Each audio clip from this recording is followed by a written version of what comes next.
And let me welcome to the show Josep Borrell, European Union representative on foreign policy. Let's talk about oil and gas first of all, and those sanctions which Russia has learned to live with over the past years, even before this invasion. We've also seen Russia's ruble come back despite the sanctions. But as far as oil and gas goes, isn't it the case that EU countries are still financing Russia's war by refusing to cut themselves off from Russia altogether? Look, we will be cutting the Russian gas as soon as possible, but we are not going to cut overnight because it's impossible due to the high dependency of some member states. Now we have approved a plan in order to reduce this dependency, and in a very short time, it was 40% before the war. It's now 20% of our imports. So we have divided by 2 in a couple of months. But nobody can ask the European economies to cut overnight the gas supplies. You said the ruble is very high. This is a mechanic effect. This is a mechanic effect. If Russia cannot import because we cut exports to Russia, and the prices of energy is increasing everywhere, certainly it's an economy with an external surplus and the ruble goes up. But the ruble is no longer a convertible currency. So it's not very useful to have a very high rate if your currency is not convertible. No, the sanctions are hitting very hard the Russian economy.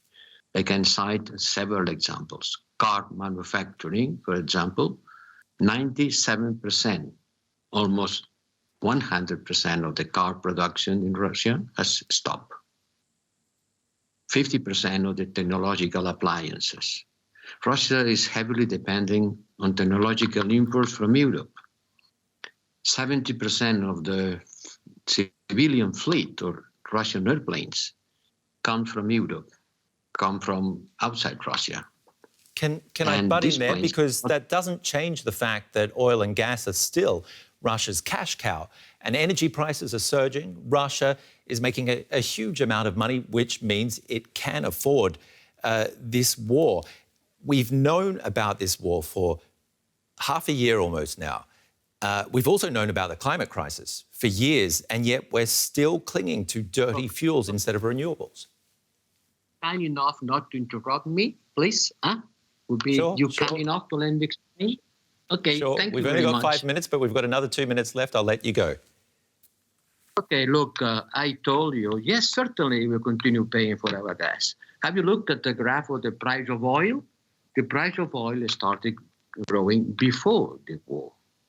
And after our sanctions, the price of oil has been decreasing. What do you mean? That we continue paying for the gas we buy? Yes, certainly. We continue paying for the gas we buy. But we have reduced to half the amount of our imports. So, yes, we cannot do miracles. The war machine is going to be not only working with money, it's working with technology. Have a look at the carcass of a destroyed Russian tank, and you will see how many Western companies, electronic companies, is inside there. They will no longer have it. They can have the money, but they cannot buy it. So they will not be able to build another tank like this. So don't look just at the money, because the money doesn't buy technology if the supplies of technology don't sell it. The Russian economy is decreasing by 10% of the GDP. It's going to suffer the biggest recession on the last years, in the end of the World War, in the end of the Soviet Union. And yes, you continue saying, yes, but you continue paying for the gas. Yes, we continue paying for the gas. Do you think the Russians will provide us gas for free? Mm-hmm. But the important is to reduce this dependency, and we are reducing it very quickly, from 40 to 20% in a couple of months. Thank you. What about something like introducing tariffs on that Russian oil or gas? I mean, for years, Germany has benefited from cheap gas from Russia, keeping its economy competitive. Yes, this is something that has been considered. Some economists have been proposing the idea of putting tariffs or caps. But we decided to go for a much stronger decision. Stop buying oil. from now till the end of the year. And now we are in the process of stop buying gas. Maybe the idea of a tariff or a cap in the price could have been good to consider from the beginning of the war, but it was not unanimity in order to implement these kind of measures.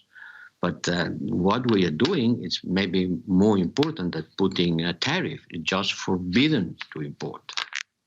Are there any other ways that the EU can put real pressure on Russia to stop this war in Ukraine? Do you think that the disagreement on the wheat to be exported from Ukraine has nothing to do with the pressure that the international community and the Europeans are putting in Russia in order to allow them to export the grain from Ukraine? You know, what we can do against Russia is to try to explain things the way they are. Today in Africa, for example, we need to do a lot of explanations in order to make African people understand that we are not forbidden the export of food, no grain, neither fertilizers from Russia, because these are out of our sanctions. We have to continue putting pressure on all economic sectors, frozen the assets of the oligarchs, frozen the assets of the Russian economy, whatever they are. This is what we can do. And stop buying gas as soon as possible. You are right on saying that we continue paying, but this is going to be decreased quickly. And more important than that is to cut the links of the Russian economy with the rest of the world. A modern economy cannot be work if the link with the rest of the big economic powers, big technological powers like US, Canada, UK, and Europe are cut. This is something that will damage a lot the Russian economy. Not tomorrow. The war will continue unhappily. It will continue. But the Russian economy will suffer a lot, and Putin will have to choose between having guns or having butter for their people. Well, I know that he doesn't care a lot about their people. Well, let's hope we do find an end to this war sooner rather than later. Josep Borrell, thank you very much for your time and for debating those issues. EU representative on foreign policy. Pleasure to have you on the show.